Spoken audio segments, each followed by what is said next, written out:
Welcome to the Golf Report podcast. I'm joined by Jeanne Sutherland, the head women's golf coach at Nebraska. Coach, just coming off this fall season, can you tell me about your team's fall season and just how you felt like it went? Well, I think we struggled a little bit and we didn't Okay. play our best golf. But we saw some good things toward the Yeah. end, and uh, we saw some new good young players getting in the lineup and playing well. So we're really hopeful that with some really hard work over the off season and and getting more and more people in the lineup that we'll figure it out. Yeah. And your team's best finish this fall season was a T7 at Miami's tournament. So can you tell me about that? And what was it like for your team to have their best finish of the fall season, at Miami's tournament? Well, yeah, I really like that tournament. That Mhm. golf course at Biltmore is really fun to play and fun to coach on. So the we saw some really good things. We didn't finish well the third day. We fell, I think, two or three spots in the last three holes, so that was a little disappointing. But otherwise, I saw a lot of really good things. Um, we got a little bit better at not making bogey. Yeah. And now, in college golf, we have about a 3 month break, November, December, and January, and your team will play again at UCF's tournament in February. So just for you as Correct. coach and for your players, what's it like, to have a 3 month break from tournaments in college golf? Well, it's a good chance for us. It's about a third of our season is done now, and so it's a Yeah. really good chance for us to sit down and look at our statistics and look at areas that we need to improve upon and kind of get into the nitty gritty. So my assistant Matt is he's really my co-head coach. He works really hard on the in the sim room and comes up with some practices that really helps players get better at distance control and wedge play. And then I work hard in the putting room, and we work hard to get better at matching speed and break. We have a big tilt in there, and that helps a lot. And then we also work on distance control. So I Mhm. feel like we come out of the winter with better skills than we go into them with. So or Yeah. go into it with. Yeah. You mentioned Matt is your associate head coach, and then you have Craig as your director of golf Yeah, operations. So, Craig Sager. So we have a lot of good yeah. experience on our staff. Yeah. Can you tell me about your staff and just, how they help you as, head coach? Well, I would say Matt and I are pretty much shoulder to shoulder. So anything that I do, he does, and anything that he does, I do. So um, Matt has, I think, 5 years of head coaching experience with women and 1 year with men, and so he came in really ready to go. He's also been an assistant at some good programs, so he um, he really likes the technical aspects. So like it's really I hadn't been up north prior to this, so Mhm. it was fun to let him just go in the sim room and design these practices that he's really researched um, to help players understand how to control distance better and um, control their face and path better Yeah. just through practice. So Mhm. it's been fun to watch that. We Yeah. also have a great strength coach, Eric Johnson, I think is one of the best, and he's very golf focused for us and does a really good job with our players. Yeah. So the spring season, is very busy. You play 6 tournaments, then you have the Big Ten championship, then regionals, and hopefully national championship. So just what's it like, to have a very busy spring season for you and your players? Well, you really have to really stay on top of your school work. Yeah. You can't fall behind at all. And it's kind of nice to know if you have a bad round that you're going to have another one really soon again. So it's nice to keep playing and get into that playing every week feeling. I think that's great for competitiveness and to learn to stay in the moment better. hmm Yeah. So, And coach, you've been coaching at Nebraska since 2022. So just how's your, few years at Nebraska so far? How have they been? they've been great. Hmm The team I inherited was quite good, and we had some good young players that first year too. Kellyanne Strand played for us for 2 years and then went out on tour. Megan Whitaker was a junior, I think, when I got here, or sophomore, and then um, she was a great player for us, and Lindsay Teal and Mishka Vavrova. So those were all the players that were here when I got here, and um, yeah, they play some good golf for us. Hmm. Uh, Yeah.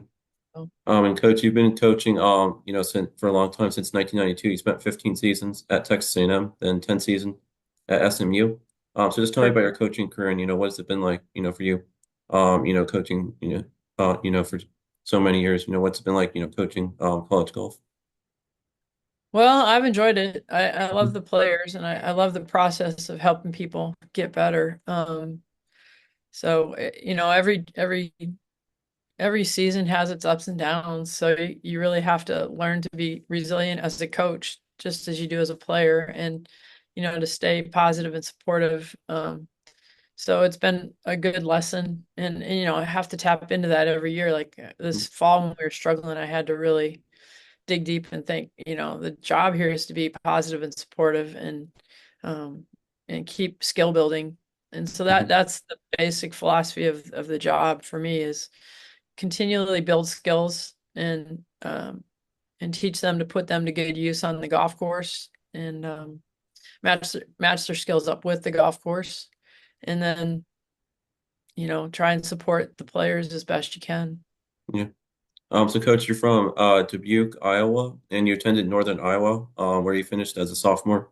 You finished third place individually, and your team finished third place at the Division II National Championship. So just tell me about Uh-huh. growing up in Iowa, how you got started playing golf, and then just tell me about your time, attending Northern Iowa.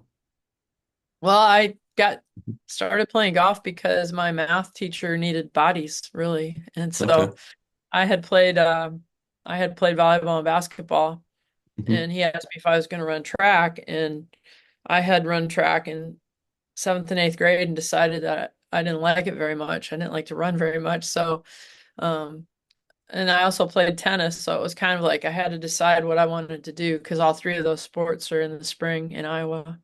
And so he talked me into going out for the golf team, and he got me a job at the golf course. So I got to play every day. I was horrible that first year. And then I just got better. I just loved the process of practicing and playing and competing. So um, I Hmm. stuck with it. I was really pretty horrible my freshman year of college too, and then just kept working and working and working to get better. And yeah, so it Hmm. worked out. Yeah.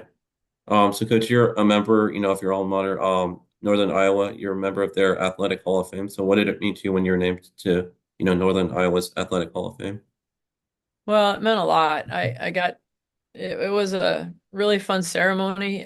My dad was actually sick with cancer that year, so it was really Hmm. um, awesome to have him there and to celebrate that with him before he passed. And it was great to have the family there and really fun to have my coach there, Jeanette Marsh. She was a phenomenal coach for us, and so yeah, it was a lot of fun and. Um, It was a great school to play golf for and a great school to study at. So Yeah. So coach, you're a PGA member. You've been, you were head professional at Vail Golf Club in Colorado, and you're also, assistant golf professional there, for a few mhm. years. So just tell me about being a PGA member and your time, being, a golf professional. Yeah, actually that was my path. I thought I would always be in the PGA and in the golf business and enjoyed that very much. Loved working in the golf business. But I really was drawn to teaching and then I was drawn to helping better players. And so the best way to help good players get better is to coach, I think, because you see the best players. So, and it's worked out that way. I've taught and coached some really great players over the years, so it's been um, exactly what I wanted to do. Hmm. So coach, so after you graduated from Northern Iowa, tell me, what drew you to become a college coach? And what was it like when, back, when you got, first hired by Texas A&M? Well, I don't even know how I got hired by Texas A&M, honestly. Like, Hmm. it was a funny process. I taught a lot of people from Texas at Vail Golf Club, so I kind of had some connections that way.